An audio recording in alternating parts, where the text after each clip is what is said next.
जैसा कि आप देख रहे हैं कि दिल्ली में मौजूदा दिल्ली की सरकार के खिलाफ उनको जगाने का काम भारतीय जनता पार्टी लगातार कर रही है। अनेक ऐसे मुद्दे हैं जिस पर आम आदमी पार्टी के पास कोई भी ना तो जवाब है, ना उसने किया हुआ कोई ऐसा काम है जो जनहित में हो, प्रचार के अलावा। ऐसे समय में वो दिल्ली की जनता का ध्यान भटकाने के लिए अनेक प्रपंच रचते रहते हैं। उसी संदर्भ में और एक बड़े महत्वपूर्ण विषय पर हमारे दिल्ली के युवा हृदय सम्राट पश्चिमी दिल्ली के सांसद भाई प्रवेश वर्मा जी इस प्रेस वार्ता को संबोधित करने जा रहे हैं। मैं प्रवेश जी से निवेदन करूंगा कि इस प्रेस वार्ता को संबोधित।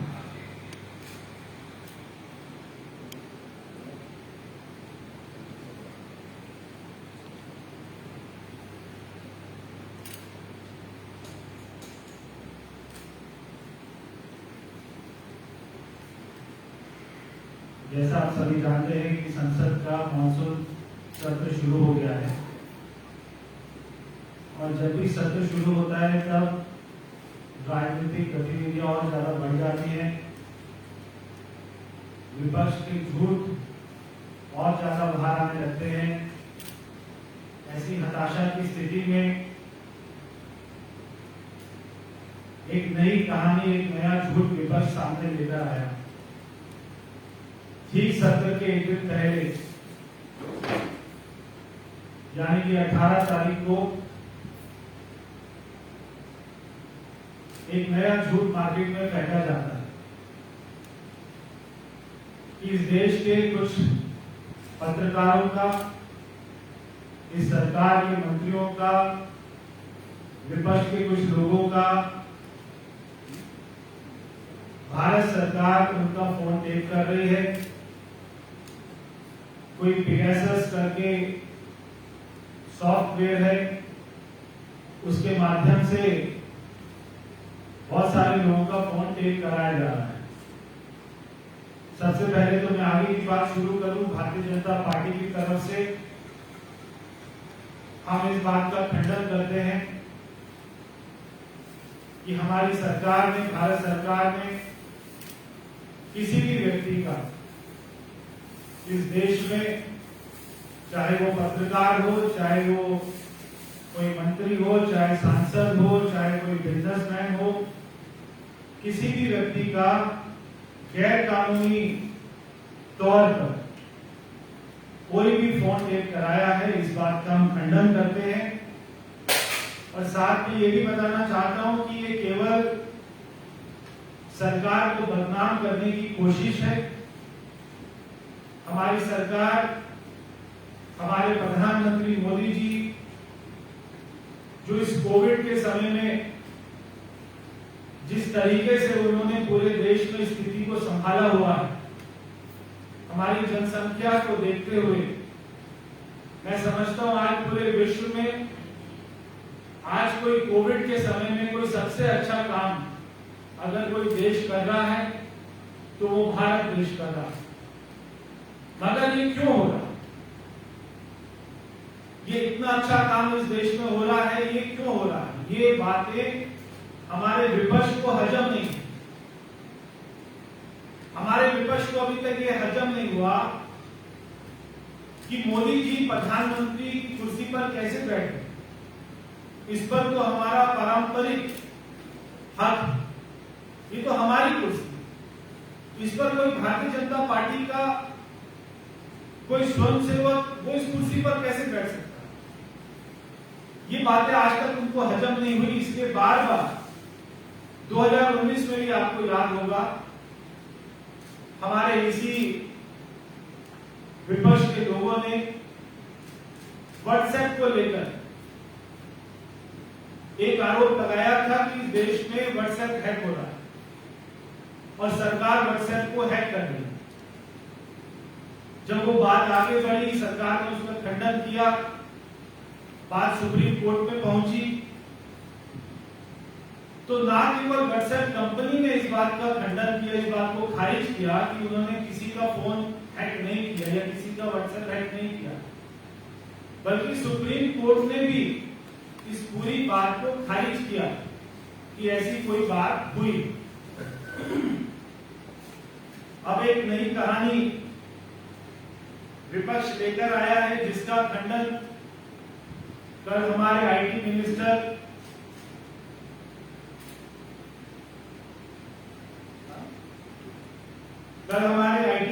अश्विनी वैष्णव जी ने संसद में इस बात का खंडन किया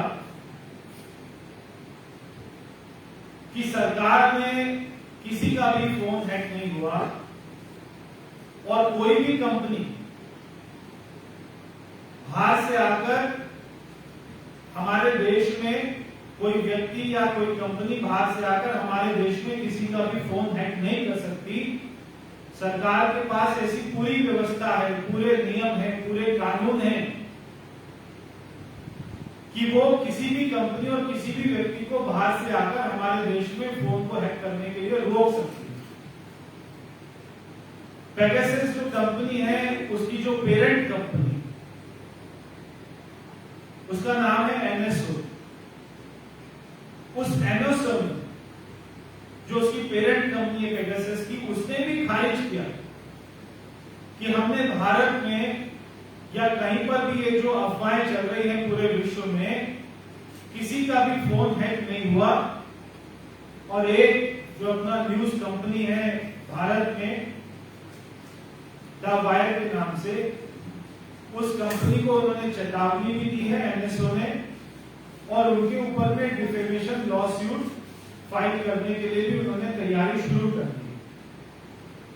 अभी तक ये बात कहां से आई है, कहां से उजागर हुई है, कहां से पैदा हुई है, कहां से जन्म लिया है, और इन सारी बातों का सरकार से क्या ताल्लुक, ये अभी तो कोई साबित नहीं कर पाया।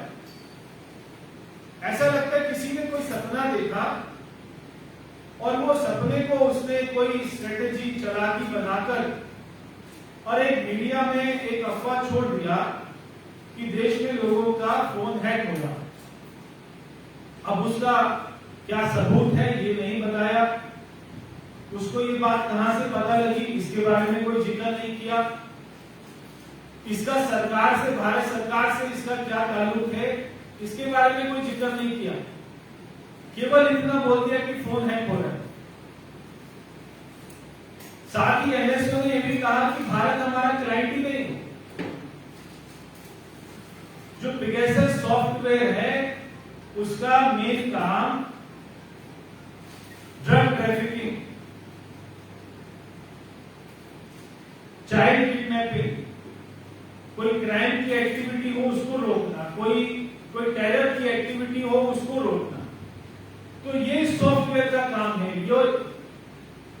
ये उस कंपनी का काम है। उस कंपनी ने कहा कि हमारी जो सूची है, हमारे जो क्लाइंट हैं, जो देश, भारत तो उसमें है ही नहीं।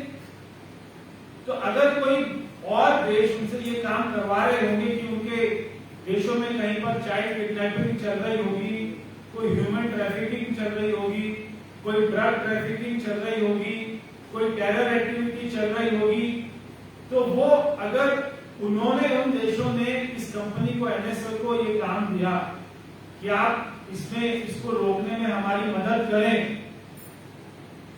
तो हम तो उस वाली लिस्ट में भी नहीं है।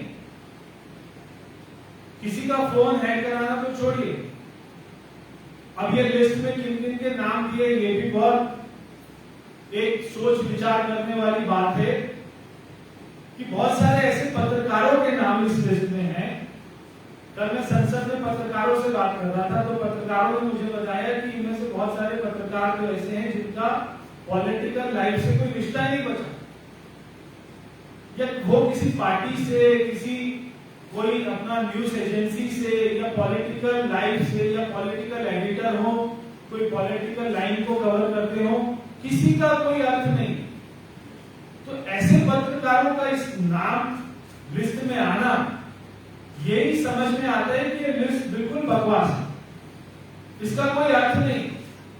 तो वो कैसे लिस्ट को तैयार किया गया, कैसे उल्टे सीधे उसमें नाम डाल दिए गए, कुछ भारत सरकार के मंत्रियों के नाम डाल दिए। ये कभी भी भारतीय जनता पार्टी की परंपरा नहीं रही कि किसी का फोन टैप कराएं। ये कांग्रेस की परंपरा रही कि वो जब मनमोहन सिंह जी की सरकार थी तो 2013 में एक आरटीआई के जवाब में ये पता लगा कि 9000 टेलीफोन मनमोहन सरकार टेप करा रही और 300 ईमेल, ये आरटीआई के जवाब में आया और उसमें उस मनमोहन सरकार के मंत्री में थे जिनका आरटीआई के जवाब में नाम आया।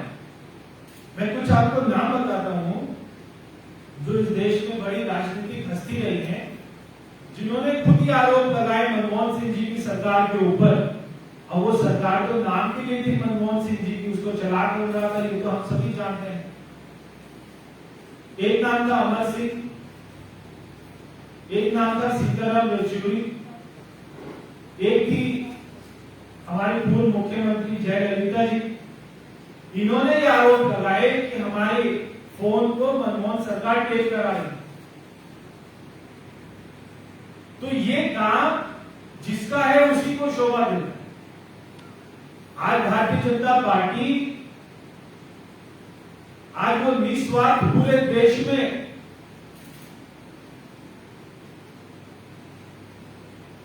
सेवा के काम कर रही, कोविड में लोगों को खाना पहुंचा रही, लोगों को दवाइयां दे रही है, वैक्सीन लगवा रहे हैं, लोगों को राशन दे रहे हैं, मेडिकल किट दे रहे हैं, ऑक्सीजन कंसंट्रेटर दे रहे हैं।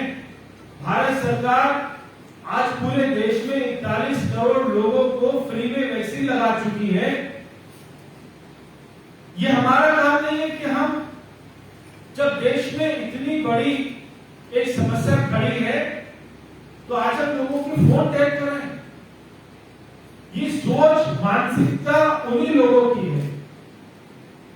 जब उन लोगों ने रफाल के ऊपर में आरोप लगाया तो सुप्रीम कोर्ट की डांट खानी पड़ी। आज उनको कुछ नहीं मिला तो वो ये ऐसे झूठे आरोप लगा रहे हैं। तो ये विपक्ष के लोगों को क्या लगता है कि भाई सरकार कोई भी काम करेगी तो उसमें जरूर घोटाला होगा, क्योंकि जब हम थे तो हम तो हर काम में घोटाला करते थे। हम तो बिना घोटाले के कोई स्कीम ही नहीं लाते थे, बिना घोटाले के हम 2G भी नहीं लाए, बिना घोटाले के तो हमने खेल भी नहीं करवाए। तो सरकार ही इतने काम कर रही है तो कोई ना कोई घोटाला तो मिलेगा। अब कोई घोटाला नहीं मिला तो उनको लगता है कि फोन हम भी टेप कराते थे तो अभी क्यों ना सरकार के ऊपर में फोन टैपिंग का आरोप लगा दे। जब तक राहुल गांधी जी विपक्ष के नेता हैं, भारतीय जनता पार्टी को फोन टैप कराने की जरूरत ही नहीं। हमें कोई दिक्कत नहीं जब तक राहुल गांधी जी बहुत है हमारे लिए। राहुल गांधी जी 50 पेगासस सॉफ्टवेयर के बराबर है अकेले, वो इतना दम रखते हैं। आज वो कांग्रेस को डबल फिगर में ले आए और वो बहुत मेहनत कर, बहुत कोशिश कर रहे हैं, बहुत मेहनत कर रहे हैं। बड़े अच्छे अच्छे बयान मोबाइल पर, टीवी पर सब देते रहते हैं और कोई कसर नहीं छोड़ रहे कि अब कांग्रेस को सिंगल डिजिट में लेकर आए। तो जब तक वो हमारे राहुल गांधी सॉफ्टवेयर हमारे पास अवेलेबल है, हमको किसी पेगासस सॉफ्टवेयर की जरूरत नहीं। पिछले साल आपको ध्यान होगा अशोक गहलोत सरकार पर आरोप लगा था और वो अपने ही उप मुख्यमंत्री सचिन पायलट जी का फोन टैप करा रहे थे, 18 एमएलए का फोन टैप करा रहे थे। तो ये काम कभी भारतीय जनता पार्टी का नहीं रहा। हमारे गृह मंत्री जी ने इस बात का खंडन किया है, हमारे आईटी मिनिस्टर ने, संसद ने इस बात का खंडन किया है और आज दिल्ली प्रदेश भारतीय जनता पार्टी, हमारे प्रदेश अध्यक्ष राजेश गुप्ता जी, उनकी तरफ से इस बात का खंडन हम कर रहे हैं कि आरोप बिल्कुल बेबुनियाद है। इनका कोई ना सर है, ना कोई पैर है, ना कोई पूंछ है। ये तो एक रात को सपना आया किसी को और उसने सुबह बोल दिया, ये केवल इतनी सी कहानी है। तो ये बात मैं आपके सामने रखना चाहता था। अगर किसी को कोई सवाल है इसके बारे में तो वो हमसे पूछ सकते हैं।